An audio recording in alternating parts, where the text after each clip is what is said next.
দিলীপ শইকীয়াই যাৰ আশীৰ্বাদ নৰেন্দ্ৰ মোদী ডাঙৰীয়াৰ আশীৰ্বাদ আছে, হিমন্ত বিশ্ব শৰ্মা ডাঙৰীয়াৰ আশীৰ্বাদ আছে, প্ৰমোদ বড়ো ডাঙৰীয়াৰ আশীৰ্বাদ আছে, তেখেতক যদি আমি এমপি কৰিব পাৰোঁ তেতিয়াহ'লে আমাৰ এই অঞ্চলৰ হৈ তেখেতে সংসদত মাত মাতিব পাৰিব, বহু উন্নয়নৰ কাম কৰিব পাৰিব। আৰু সেইকাৰণে আমি সকলোৱে মিলি দিলীপ শইকীয়া ডাঙৰীয়াক পদুম ফুলৰ চিহ্নত ভোট দি বিপুল ভোটৰ বিজয়ী কৰিবৰ কাৰণে আপোনালোক সকলোকে মই আহ্বান জনাইছোঁ। শ্ৰদ্ধা ৰাইজৰ পিছত আমি কেনেকে চৰকাৰখনে আৰু আগবাঢ়ি লৈ যাম, বিটিআৰত চৰকাৰখনে কি উন্নয়ন কৰিব সেই সম্পৰ্কে অকণমান আপোনালোকক ক'ব বিচাৰিছোঁ, যাতে আপোনালোকৰ মনটো অলপমান ভাল লাগে। কাৰণ নিৰ্বাচনৰ কথা ক'বলগীয়া নাই, অপজিশ্যনে নাই, য'তে যাওঁ বিৰোধী দেখা নাপালে কথা ক'বলৈ মন নাযায়, বিৰোধীয়ে নাই কি কথা কওঁ। সকলো মানুহে এতিয়া পদুমৰ চিনত ভোট দিবৰ কাৰণে ৰেডি। এতিয়া আমি কাৰ কথা ক'ম, বিৰোধীৰ কথাই নাই।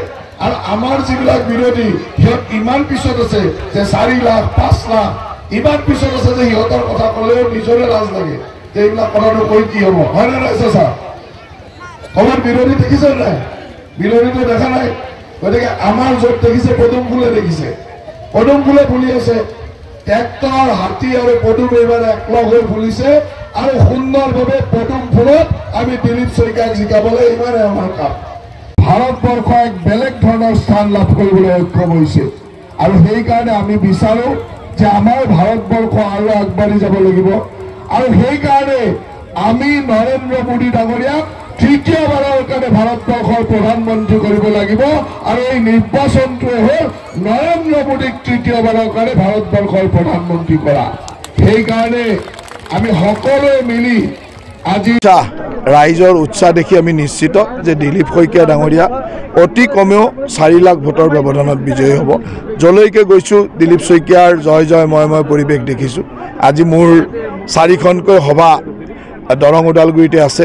গতিকে এই 4খন সভাত প্ৰথমখন আৰম্ভ কৰিছোঁ, এতিয়া মই আৰু তিনিপুখুৰীত এখন সভা আছে, তাতো সেই একেই পৰিৱেশ খবৰ পায়ে আছোঁ। এই কিন্তু আগৰে পৰা সদায় ভাৰতীয় জনতা পাৰ্টীৰ লগত থকা মানুহে আৰু সকলোতে গৈ দিলীপ শইকীয়া ডাঙৰীয়াৰ এটা উৎসাহজনক পৰিৱেশ। আৰু সেইকাৰণে আমি নিশ্চিত যে দিলীপ শইকীয়া ডাঙৰীয়া অতি কমেও 4 লাখ ভোটৰ ব্যৱধানত বিজয়ী হ'ব। আপুনি কৈছিলে যে বিৰোধী শূন্য চাওক, বিৰোধী শূন্য একোতো বিৰোধী দেখাই নাপাওঁ।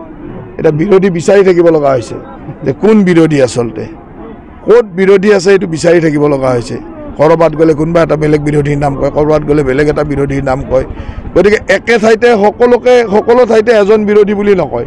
গতিকে আমাৰ বিৰোধীজন বহুত তলত আছে, কাৰণ ক'ৰবাত কোনোবা এজন বেলেগ বুলি কয়, ক'ৰবাত বেলেগ বুলি কয়। গতিকে যদি যোগ কৰি চাই তেতিয়া দেখিব যে আচল বিৰোধী বহুত তলতে আছে, বিচাৰিয়ে নাপায়।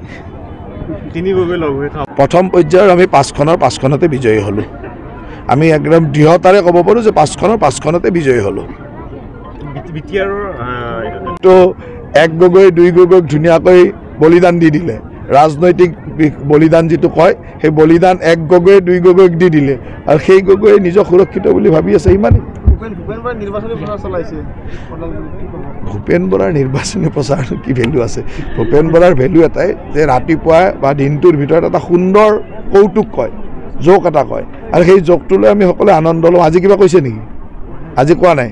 যোৱাকালি কিবা কৈছিল নহয়, আজি যোৱাকালি কৈছিলে, আজি কোৱা নাই। আজি অলপ সময় পিছত গম পাব, এটা সুন্দৰ জোক ক'ব আৰু অসমৰ ৰাইজে সেই জোকটো শুনিবৰ কাৰণে ৰৈ থাকে। আদালতে যেতিয়া এটা ৰায় দিব, উচ্চতম ন্যায়ালয়ে যেতিয়া ৰায় দিব, তেতিয়াতো আমি সকলোৱে মানি ল'ব লাগিব কি ঘটনা। আৰু এতিয়া সকলোৰে এটা প্ৰশ্ন হৈছে যে 10টা বছৰ এনেকৈ যদি ভুৱা চাৰ্টিফিকেটেৰে সাংসদ হৈ থাকিল, সেইটো এটা ডাঙৰ কথা, সেইটো এটা আলোচনা কৰিব লগা কথা। মহিলাৰ দাবী উত্থাপন কৰি আছে, দৰং ওদালগুৰি কোকৰাঝাৰৰ জিকাটো নিশ্চিত বুলি কৈছে এনডিএ নিজিকে বুলি কৈছে। হাগ্ৰামা মহিলাৰী এতিয়াও ক'ৰবাত ৰাজনৈতিকভাৱে আছে বুলি ভাবে নেকি? মইতো বিচাৰি পোৱা নাই। ৰাজনৈতিকভাৱে হাগ্ৰামা মহিলাৰী এতিয়া নাই।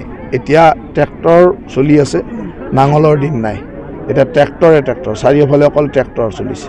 নাঙল আৰু ক'ত বিচাৰি পাব? নাই আৰু এতিয়া বিটিআৰত নাঙল বিচাৰি নাপায় আৰু।